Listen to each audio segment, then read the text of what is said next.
প্রিয় বন্ধুরা, আজকে যে বিষয় নিয়ে আমি কথা বলবো সেটা হলো ইন্ডিয়ান ভিসা কবে থেকে উন্মুক্তভাবে বা সবার জন্য উন্মুক্ত থাকবে ট্যুরিস্ট ভিসা, সেই বিষয়টা নিয়ে আজকের এই ভিডিও।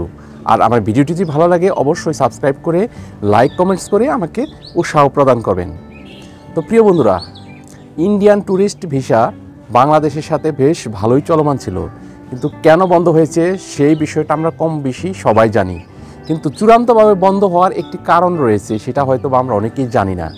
সেটা হলো 5 আগস্টের রাজনৈতিক পট পরিবর্তনের পর ইন্ডিয়ান হাই কমিশনার প্রণয় ভার্মা উনি সাময়িকভাবে একটি চিট বিবৃতিতে বলেছেন ট্যুরিস্ট ভিসা আপাতত, সকল ভিসা আপাতত বন্ধ থাকবে। তো সেই মোতাবেক বন্ধ ছিল এবং 7 দিন, 10 দিন, 12 দিন, 13 দিন মানে সাময়িকভাবে উনি বন্ধ করেছিলেন।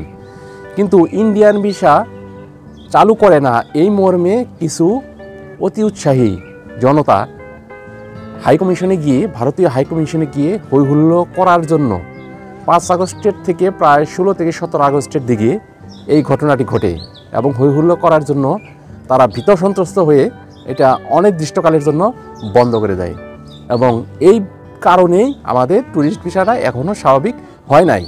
কিন্তু কবে থেকে হবে সেই বিষয়টাও আমি প্রণয় ভার্মা, মাননীয় হাইকমিশনার ভারতীয় প্রণয় ভার্মার মুখ নিঃসৃত যে কথা, সেই 16 আগস্টের পরের দিকে উনি যখন ভারতীয় হাইকমিশনার মহোদয় বাংলাদেশের ভিসা সার্ভিস বা বাংলাদেশ থেকে ইন্ডিয়ান ভিসা করার যে সিস্টেমটা উনি একটু পরিবর্তন আনয়ন করলেন। সে কি পরিবর্তন? ট্যুরিস্ট ভিসাটা বন্ধ করে দিয়ে উনি medical visa, attendance visa, double entry student visa এগুলো সীমিত আকারে করে দিলেন। কারণ আমরা বাংলাদেশিরা ম্যাক্সিমামই ইন্ডিয়াতে গিয়ে চিকিৎসা গ্রহণ করি এবং ইন্ডিয়ার চিকিৎসা সেবা আমাদের কাছে অনেকটাই আকর্ষণীয়। বাংলাদেশিরা ইন্ডিয়ান চিকিৎসা গ্রহণ করে থাকি বিধায় উনি student visa, double entry medical visa এবং অ্যাটেন্ডেন্স ভিসাটা সীমিত পরিসরে চালু করে দিলেন। যে কারণে বোঝা গেল ট্যুরিস্ট ভিসাটা চালু হতে একটু সময় লাগবে। এটা কখন স্বাভাবিক হবে? সেটা হলো আমাদের রাজনৈতিক পরিপ্রেক্ষিতে বা আমাদের রাজনৈতিক অবস্থার উপর নির্ভর করে ইন্ডিয়ান ভিসা খোলার বিষয়টি।